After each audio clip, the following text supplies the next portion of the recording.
Uh, Hello and namaste to one and all who are watching this knowledge sharing session on geographical indication, one of the very important intellectual property under the Indian IPR law. I am Deeksha Arora, working as an assistant manager with the Cell for IPR Promotion and Management, commonly known as CPAM, a professional body that has been formed under the Department for Promotion of Industry and Internal Trade, Ministry of Commerce and Industry, New Delhi.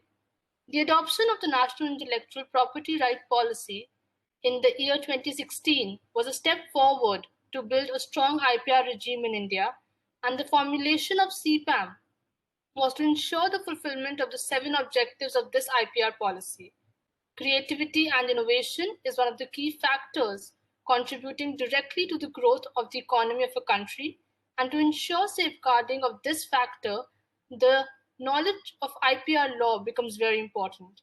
In today's session, we will be discussing about one of such IP which plays a very significant role in conserving the diversity of India. Geographical indication refers to an indication which identifies goods as agricultural, natural, or manufactured goods as originating or manufactured in a definite geographic territory.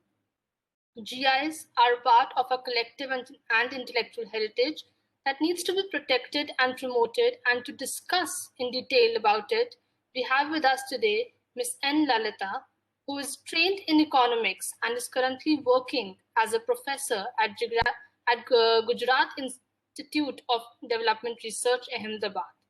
She has studied and researched in various areas of globalization, agriculture, trade, intellectual property rights, industry, and biotechnology. Her study of Thanjavur paintings, Alape Koir, Aran Mulla Kannadi, and Mysore Agarpatti has been culminated in a co-authored book, Regional Products and Rural Livelihoods, a study on geographical indication from India. She has also been awarded a fellowship under the Associate Directors Program, Paris, to work on the topic Strategies and Challenges in Positioning the GI Products in the Market. What can India learn from experience of France? She has also won scholarship from the Indian National Trust for Art and Cultural Heritage to work on traditional knowledge and practices in handicrafts. Realizing the importance of GI that can be used as a multi-pronged development strategy, she has presented the learnings from the different studies in a variety of forums, including policymakers, producers, consumers, civil society organizations, and academia, with the purpose of creating more awareness and appropriate intervention measures. We welcome you, ma'am, and we request you to please help us understand what is geographical indication and why and how it is important to safeguard the same. Thank you so much, Diksha. So thank you very much for the opportunity and for those kind words. Yes, I will share with you a presentation detailing the fundamentals of the geographical indications, where I would like to mention a few facts about what are geographical indications, why they are important, and how we can register a product with the geographical indication registry and so on. So these are the fundamental facts that we need to be aware of, so that we are able to understand, appreciate, and also promote the GI products by using it, and thereby encourage all those GI producers in India. So with your kind permission, now I'll start sharing my presentation.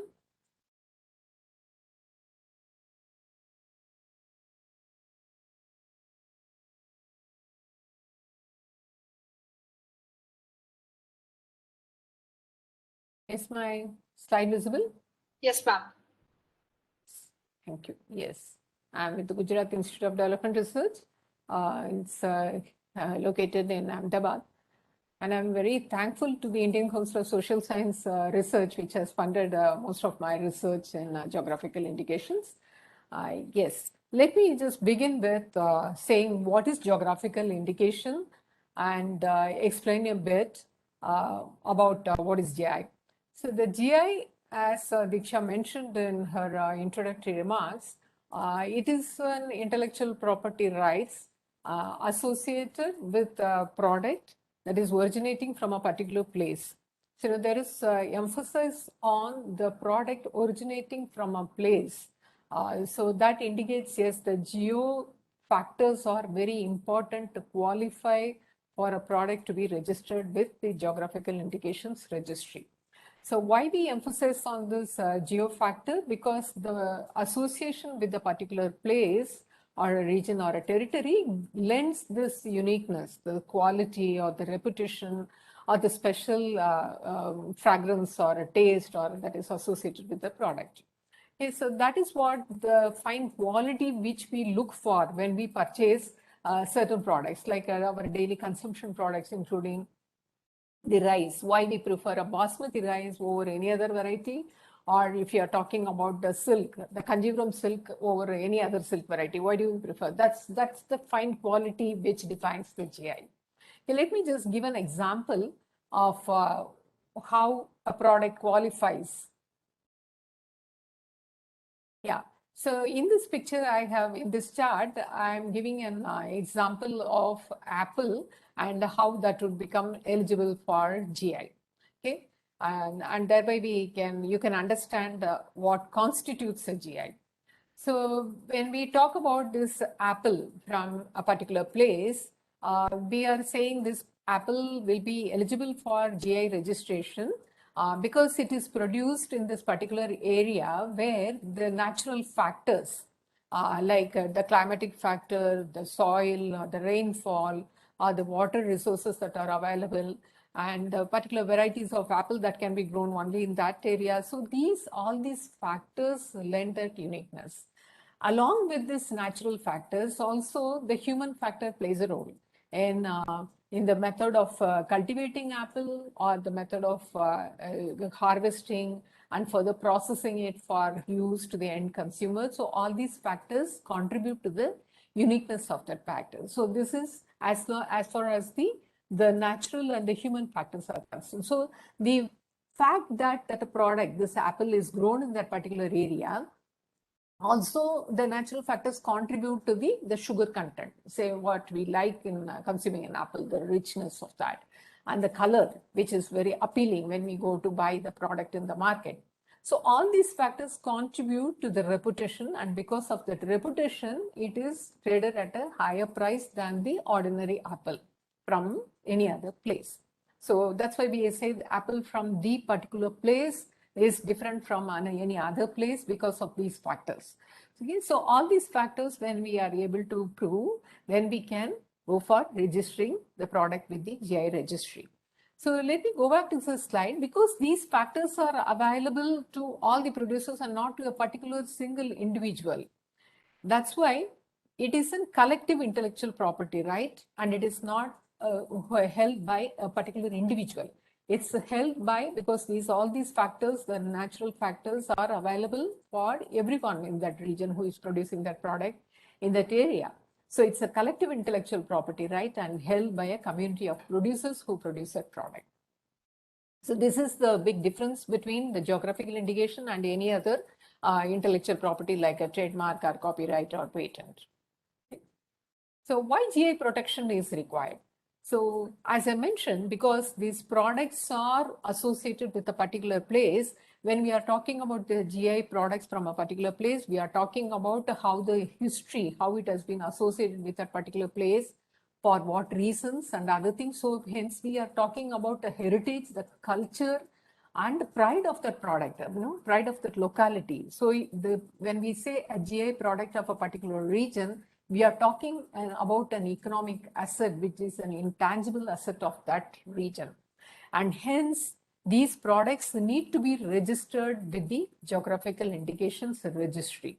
And what happens if you don't protect it? If you don't take efforts to protect these products by registration, then these become, say, like any other ordinary product, and it would be misused by users, and over a period of time, it would lose its economic value, because every other person who is producing it would be producing it in their own fashion.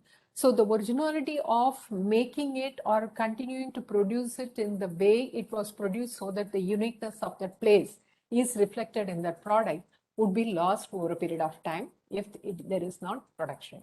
So now let me tell you how the geographical indication, how it is defined by the Geographical Indication Goods and Registration Act, Registration and Protection Act of 1999 in India.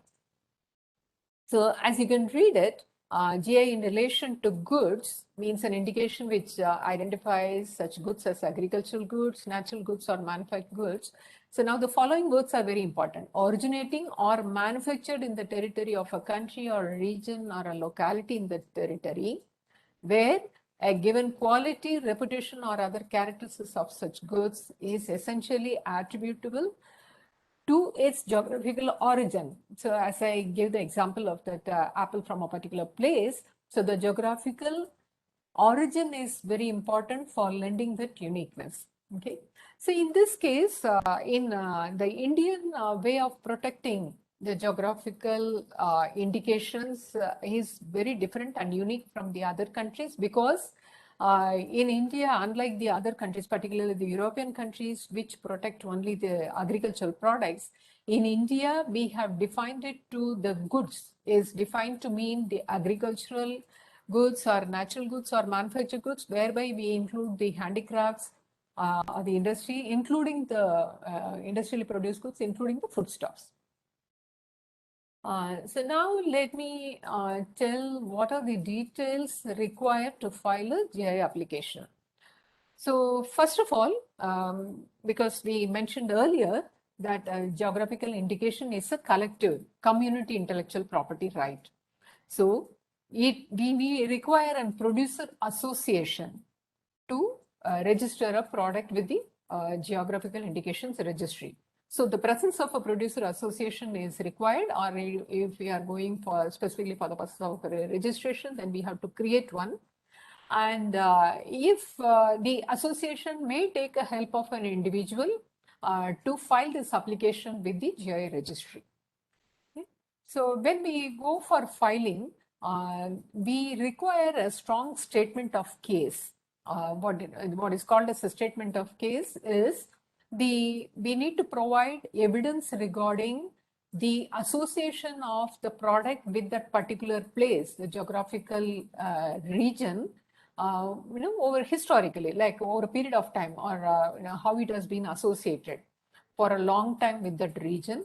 With all the, it means the evidence can be from gazette or any other proof. There are some products which have given evidence from epics and poems and so on and so forth. So the historical evidence is important because we are saying the product has been associated with that region for very long. So that's why, and we are talking about the uniqueness lent to that product work because of association with that place. So that means this has existed for a very long time. That's why these historical evidences are very important. So the statement of case along with this historical evidence, like how the product is produced step by step. If it is a manufactured product, the different processes that are involved in manufacturing that product, or if it is an agricultural product, from the preparation of land to how the seed is treated till the harvest and the packing. So all this information need to be provided in the statement of case. Then the association or the person who is representing the association will also have to submit the map, the area where this product is produced. So that map is very important again to enable people understand that this is the region where it is produced. Okay. And we also require details about the authorized users. I will explain about who is called the authorized users a little later. But right now it is important to know that yes, all those people who are involved in production and processing, the details about them is given as the number of authorized users associated with that place. And this detail need to be mentioned in the application form. And another important factor that needs to be mentioned in the application is the inspection body, like who are the agencies which will be responsible for maintaining the quality of the product as mentioned in the statement of case, like which the factors which give the uniqueness So all those factors, how it would be maintained. So this inspection body would be responsible to in maintaining that. So that detail need to be mentioned. So when we are ready with this application, we have to submit this application to the Geographical Indication Registry, which is done in two parts. The part A is regarding the filing of the application, GI application for that product, which is the part A. And part B is associated with the registering of the authorized users. So first, let me explain the part A aspect of it. So where with the statement of case that I just mentioned, so we file the application in the required format. And when we submit it, it will be examined by the competent authority of the Geographical Indication Registry, which is also located in Chennai.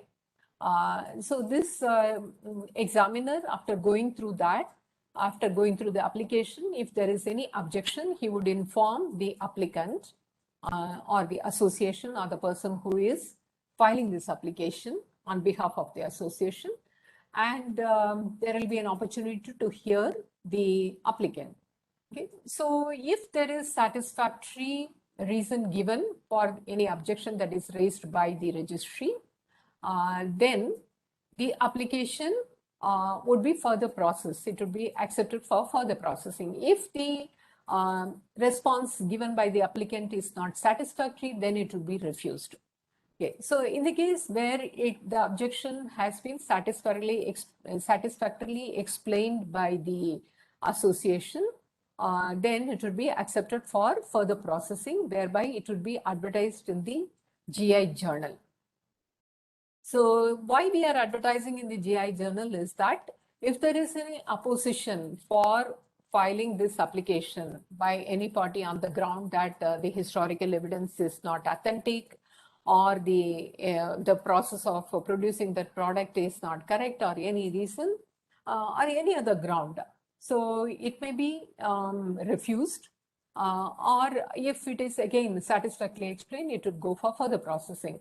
So where there is further kind of dialogue between the opposition party and the applicant, it would go for the appeal to the High Court. Earlier, this appeal went to the Intellectual Property Appellate Board, which has been dissolved in April 2021. Now, any such appeal will have to go to the High Court of that region. So when there has been satisfactory response to the opposition, and the GI registry is satisfied with all the information submitted by the applicant, then the application would be allowed to enter the register, GI register, and thereby, and it will be mentioned in which clause that particular product belongs to, and so on. So this is as far as the part A aspect of the application. So the part B part, where we are talking about the authorized users, is about all those producers who are producing the product, all those processors who are engaged in further processing the product, the packers, exporters, and other things, other persons. So they will have to apply for registering themselves as the authorized users, because we have talked about, we have registered the product. Now there should be an authorization to use this registration for further use, for further commercial use of that product. Hence, this submitting the application for registering one as an authorized user is important. So this all those people who are associated with the production, processing, and other aspects of the product, when they submit their application in the required format to the association, the producer association will forward it to the GI registry, and the GI registry will register them as authorized user, and the registration certificate would be issued to those people. So far, yes, we have covered the aspects of filing the GI application. So now I'm presenting you this map of India with numbers from different states. So what does this indicate? So this indicates the number of GI products that so far has been registered from different states of India. So as you see, as of today, we have 370 products that have been registered with the Geographical Indication Registry. As you would see, the southern states, particularly Karnataka and Tamil Nadu, are leading the rest of the states with maximum number of products, 42 and 35 products respectively, followed by Maharashtra and then Uttar Pradesh. And then we have a few products from different parts of the country. So one might wonder, given the size of the country with the kind of products, agricultural products and the handicraft products, which are very well known from each part of the region of India, why the number is so less? So that means we have a lot of potential because of each one of us is aware of the famous products from our respective states. But we have to identify the product and also follow the procedure that I just mentioned with the in the form of the providing the historical evidence, the heritage part of it, the cultural aspect of it, and then submit this application. Then we can increase the number of applications from each of the state.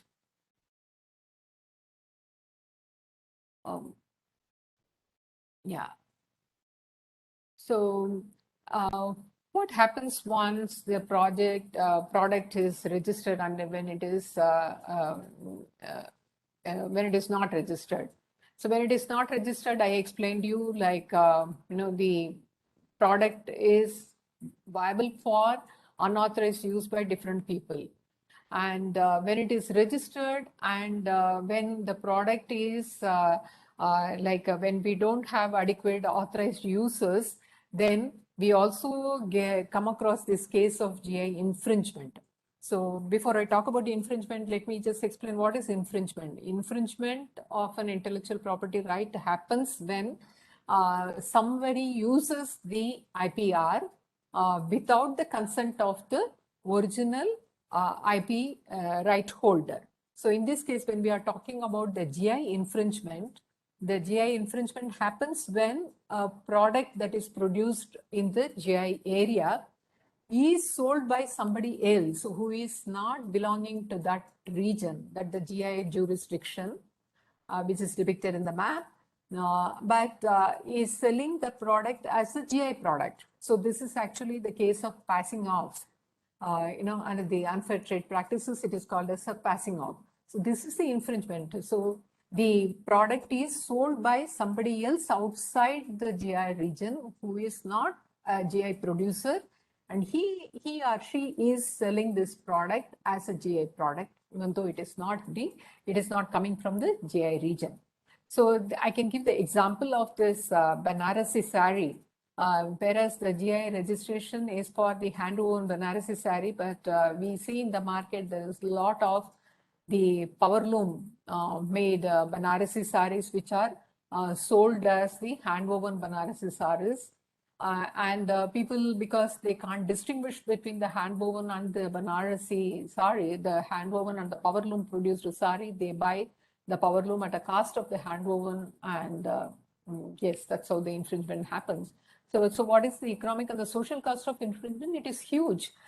See, because as I gave this example, when people are buying the power loom Banarasi sari as the hand-woven sari, one thing is that the person who is buying it is giving the price of a hand-woven Banarasi sari, because producing a power loom sari is much cheaper than an hand-woven sari. Why? Because there is so much of effort involved in making that hand-woven sari. But it is produced so easily in the power loom. So there is an economic cost involved in that. What is the economic cost? Because the price that we are paying is not going to the original producer of the person who is specialized with the skill of hand weaving that sari, but it is going to the person who is producing it on the machine. So that is the economic cost. So when this happens continuously, the person who is producing or known for with the skills of producing the hand woven skills, so he or she is not getting the benefits of that skill, or he is not getting the for the efforts, whatever he has put in to produce that sari, is not getting that. So over a period of time, they stop producing that. When that happens, we pay a huge social cost. What does it mean? We are losing a skill, the skill of hand weaving a Banarasi sari, which is very well known and which has been mentioned in so many poems and songs. Historically, we are losing that skill. And we know that many studies have shown that the younger generation is not coming in adequate numbers to continue these products. So we are losing the product, and over a period of time, it will be erased. So now what can we do to prevent such infringement? So as per the GI Act, the registered proprietor or the authorized users, only they can initiate action against any such infringement. When I gave the example of this Banarasi sari, please understand that such infringement happens in very many products, in agricultural products as well as the handicraft and manufactured products. And that's why it is essential that we need to safeguard and through action against such infringement. So when we say the registered proprietor and the authorized users, they can initiate action.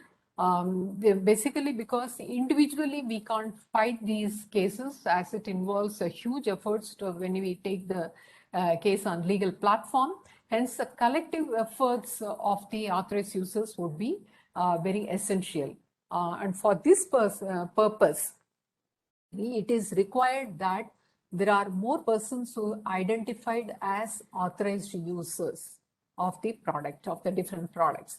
As per the GI Act 1999, any person who is claiming to be the producer, and this definition of producer is very vast because it covers not only those people who are producing the product, in case of a manufactured product, in the case of agricultural products, all those farmers who are involved in that. So everybody is a producer, and is also the others called as producers in this definition are the processors, the transporters, the packers, the traders who are involved.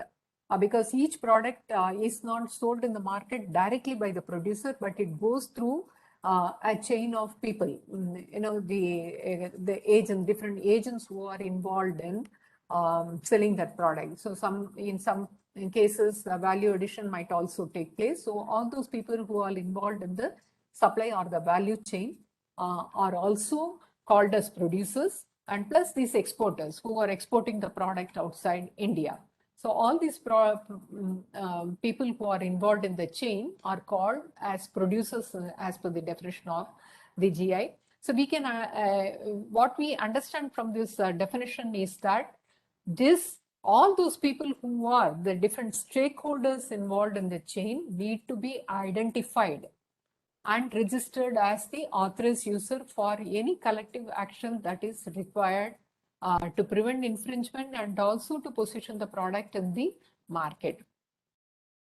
So another important way to prevent the infringement is using the GI logo.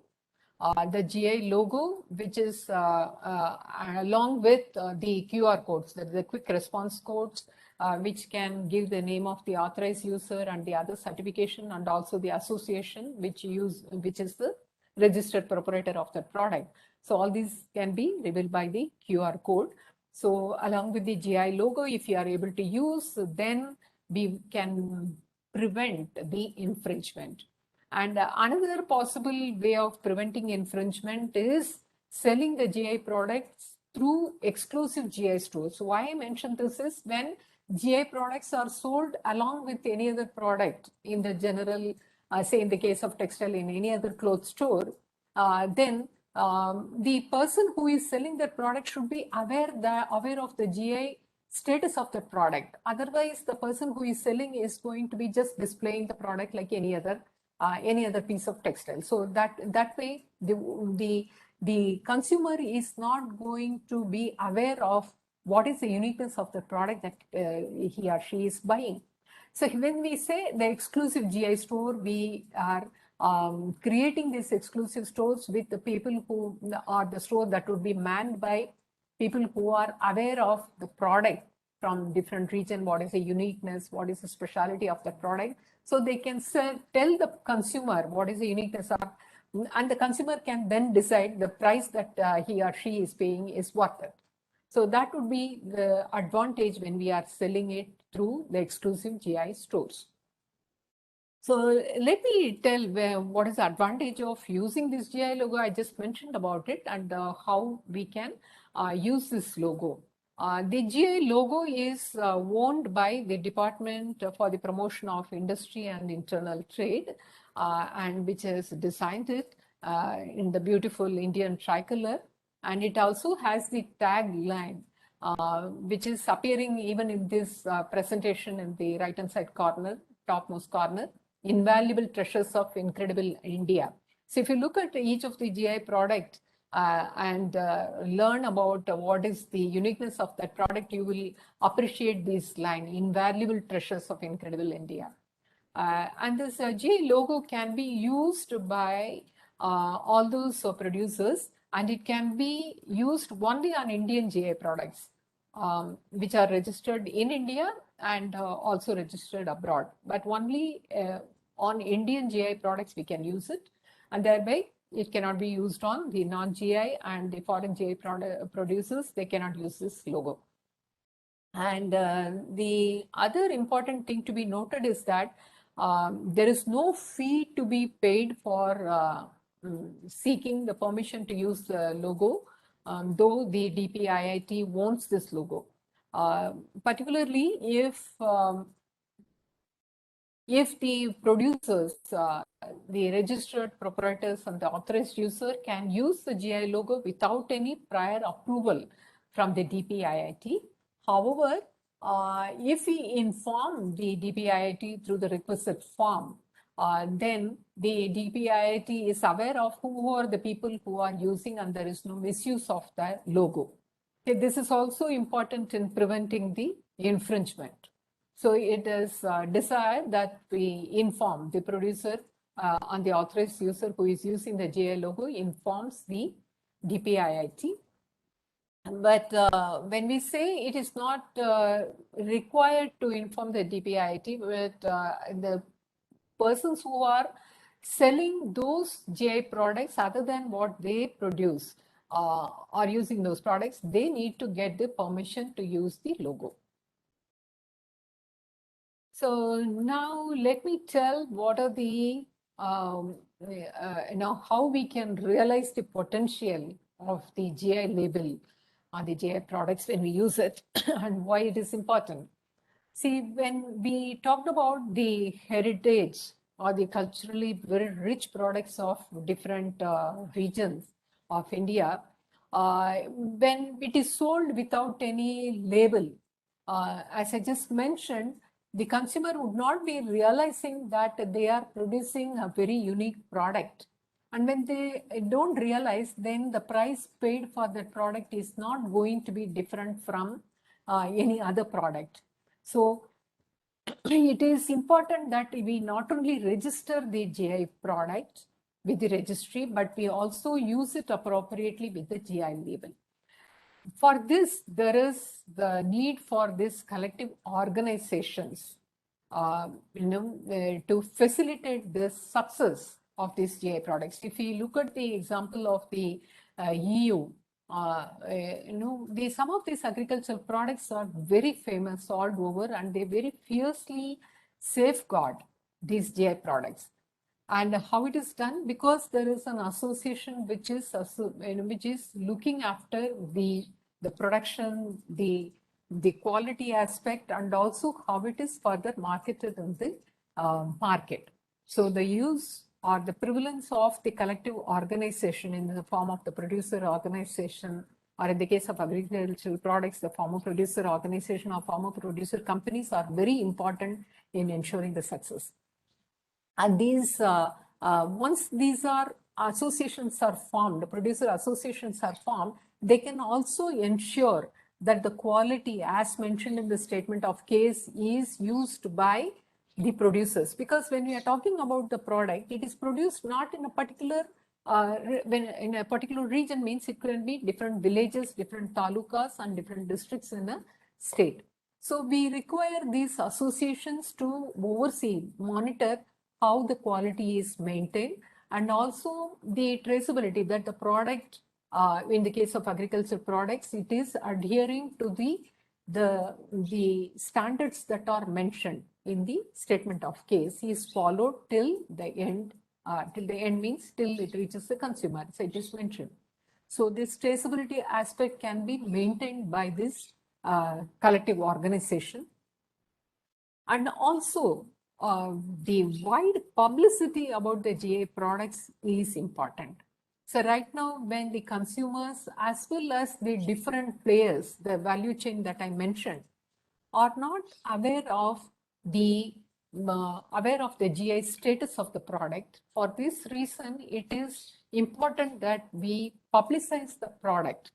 In the India map that I showed the different products coming from the different states. So all these states will have to give publicity about these products continuously, in one form or the other, in all the prominent places, the tourist places and other regions which attracts attention of the consumers, where we have to create awareness. And if such awareness is created at all levels, at value chain and among the consumers, then it will play a significant role for the success of the GI products.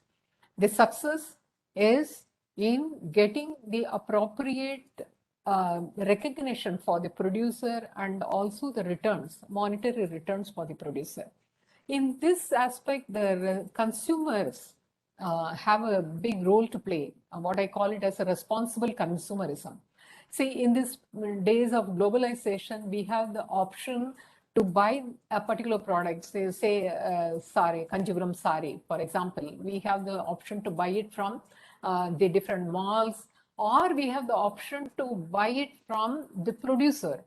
So producer where, to ensure that it is bought from the place of origin, or the person who is producing it, or from one of the authorized user who is involved in that. If we take the effort to buy it from the authentic source and wean away from the uniform products or the industrialized products, then we would be contributing the success of the GI products. So that's what I call it as a responsible consumerism, that we have a role to play in promoting our invaluable treasures of India. So that's what I call it as a responsible consumerism. And if we do that, if we continue to do that, then we would be contributing to the promotion and the success of the GI products. Thank you very much. I stop here. If there is any question, I can answer. Thank you very much. Thank you, ma'am. Thank you so much for sharing with us this detailed presentation on GIs. I'm sure the viewers will understand much in detail about what GI is and how it is important. Well, in reference to your presentation, I had a few questions which I'm sure even the viewers might be having in their mind. You very specifically mentioned that the quality is something which is very important to qualify as a GI. So I wanted to know, what are the basis of judging that quality? Who decides if the quality qualifies enough to be registered as a GI? So what are the basis, what are the criteria to judge that quality? So yes, when we are talking about a product from a particular place, the persons who have been involved in the production of the product for a very long time, so they can say that this is the way the product has been produced, or it should be produced as mentioned in the different document. That's why when we are talking about the application, we are talking about the statement of case. So when we are talking particularly about this products associated with a particular place, the uniqueness aspect which comes from that particular place, be it the way it is processed, or the cultivation method which contributes to the quality of that products. Okay, so the association or the inspection body which is set up by the association, so they should be aware of all these aspects, and they should ensure that the products which are produced by these associations the GI proprietors. Okay, that's what I'm calling as an association. Producer association satisfies all those steps that are involved so that the quality is mentioned. Okay. So then it will be the authenticity of the product is adhered to. So this is the role of that inspection body. The producers need to be, when we are, this is to put it in another manner, when we are preparing the statement of case, what we are doing is also the standards of producing that product, okay, at each stage. In the case of agricultural products, from the land preparation to how the seed is treated and what is the level of fertilizer need to be applied and what are the kind of different plant protection mechanism that is to be used. And in the case of the textiles, so how the basic textile is prepared, the basic cloth is prepared, how the warp and weft, what is the size of it, how the color combinations are arranged. So all these details are mentioned in that. So this is what gives the uniqueness of that product. Okay, so this uniqueness is what we mention by the maintaining the quality. And when there is an inspection body, they can authenticate, yes, this product has gone through all these steps and say that this product is a qualified GI product. Okay, so if I've understood it well, it's basically the work of the authentication body that to specify if the quality is good enough to be qualified as a GI. Yes, right? yes. Okay. And the examiner, when we give all these statement of case to the GI registry, and if they are satisfied with the evidence that we have given and also the statement of case, the standards, everything that we have provided, if they are satisfied, then they will approve it. And then that can be followed by everyone. Okay, okay.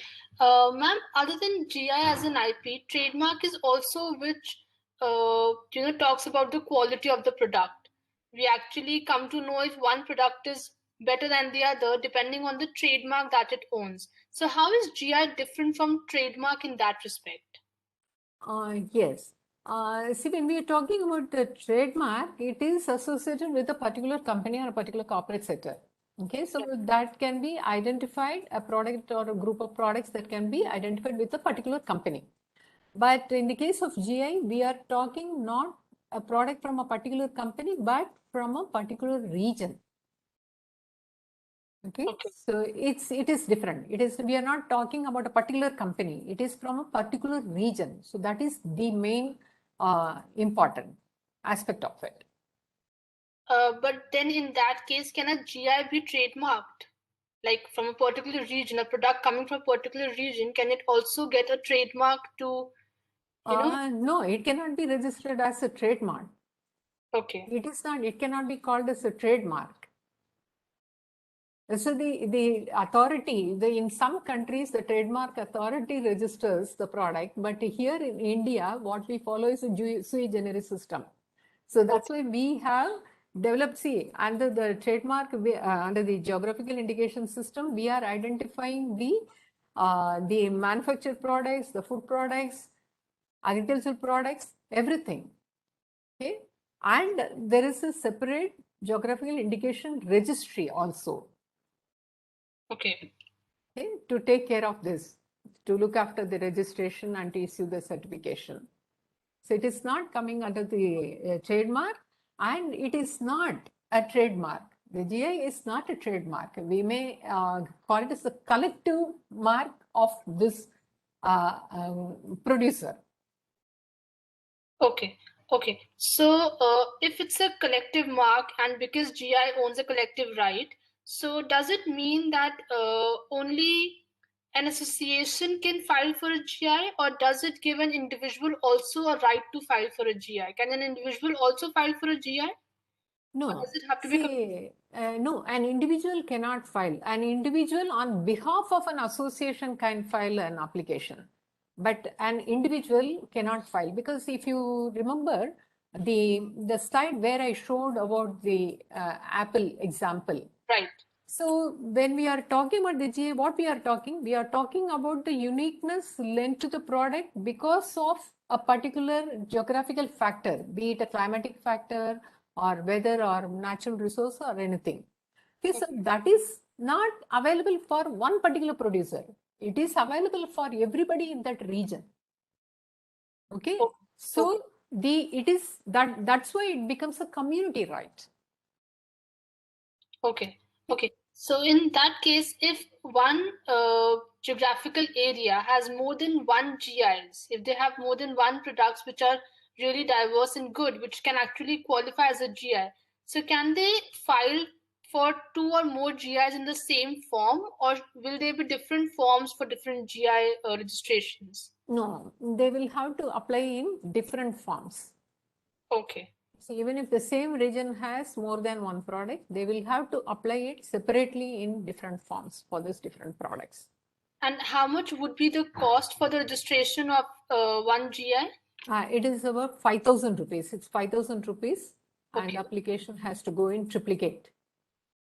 Okay, the triplicate form. Triplicate form with along with the statement of case, the map, and the mention of the authorized users. So many of the applicants may not have the complete list of the authorized users or like the entire set of value chain stakeholders, but they may not have. So initially they may apply with the list of few names, but within the stipulated time given by the GI registry, they will have to provide this information of all the other authorized users also. Okay, right. Ma'am, we have been realizing that commercialization of IP is also very important. Yes. So I would just like to understand, how can GI as an IP be commercialized? How can a good amount of money be earned from the commercialization of GI? Yes, that's a very important question. See, when we are talking about the GI products of India, we don't have the names of the different products in this presentation, but if you go to the GI registry, then you might be able to get the names. But to give a couple of examples, like a basmati rice or the Darjeeling tea, which are very famous and which are traded in the foreign markets, external markets. Other than that, the rest of the products are produced and consumed, most of the products, I would say, are produced and consumed within India.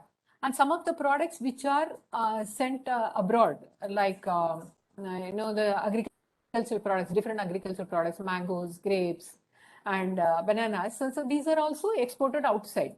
But these are not exported as the GI products. See, when we are talking about the champagne, which is a GI registered product of France, when it is sold as a GI product of France. Okay, so when that is sold in different markets, the price that is earned over different or the similar product, it fetches a good amount of or a premium price for a champagne. Okay, but we don't get that price for the GI products. Why? Because we are not selling it as a GI product. The GI, what we are saying is that the uniqueness, because it has the particular quality coming from that particular region.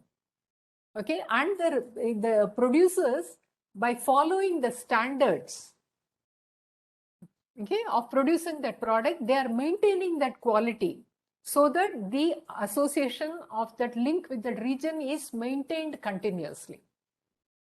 Okay, so for this effort, it needs to be sold as a GI product and fetch a good price for the producers. Okay, so that is why it is important, because so far the products are not commercialized, like they are not marketed appropriately as a GI product. The awareness part is very less. Right. It is limited to that region where the product is produced. I can even say that when I'm talking to the different consumers, the awareness of the consumers is very limited for the products that are produced in that particular area only. And if you're talking to the younger generation, they are not even heard of these products. Why? Because see, the movement of the people is also happening. So I'm born in some place, but I'm raised in some place, and I'm working in some place, and so on. So my the routes have changed and I start consuming the product from that particular region. So I don't even connect with the products of that particular place. I'm not aware of. Probably my, my earlier generation, my parents, my grandparents, they were aware of that product, but the knowledge is not passed on. That's why we are saying that when we have to when commercialize these products, and they should not just stop with the registration of that product, because in the if you look at the products that are registered with India, there are good amount of products that can be commercialized, okay, that can be sold and with the label, so that the producers get a good return, a good recognition for their efforts. Okay, there is, when we are talking about the textile products, there are so many hand-woven products that are available from the different regions of India. They are also registered with the GI registry, but they are not consumed widely. Right, right. So if I understood it well, so it's important to commercialize to earn the premium value that the product holds. Yes. So Right. unless these are marketed, unless they are commercialized that scale. So even if you are not talking about the export market, because when we are talking about the GIs, so these are produced in a smaller area and small group of producers are producing that. Right. But if we give the economic kind of recognition buying that product, so they will be interested to continue with the producing that product. Right. It will also motivate the craftsmen to produce more and more of it. They're getting the right value for it. Exactly. So otherwise, what happens? We would be losing that if there is no incentive for them to produce that product. If nobody is buying that product, then why will I be interested in producing that product?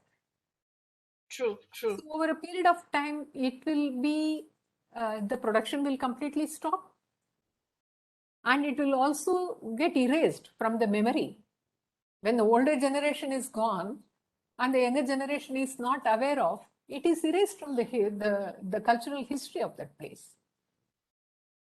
Right, right. I completely agree with that, ma'am. Thank you so much. Thank you so much for sharing this detailed presentation and such good knowledge about the GIs. I really hope that the viewers get to know more about their GIs and they are able to recognize their GIs and use it well. Thank you so much for your time, and thank you for associating with CPAM. Yeah, thank you so much. Thanks so much for the opportunity. Thank you. I welcome any comments on this from CPAM or other viewers. My email ID is mentioned in the slide.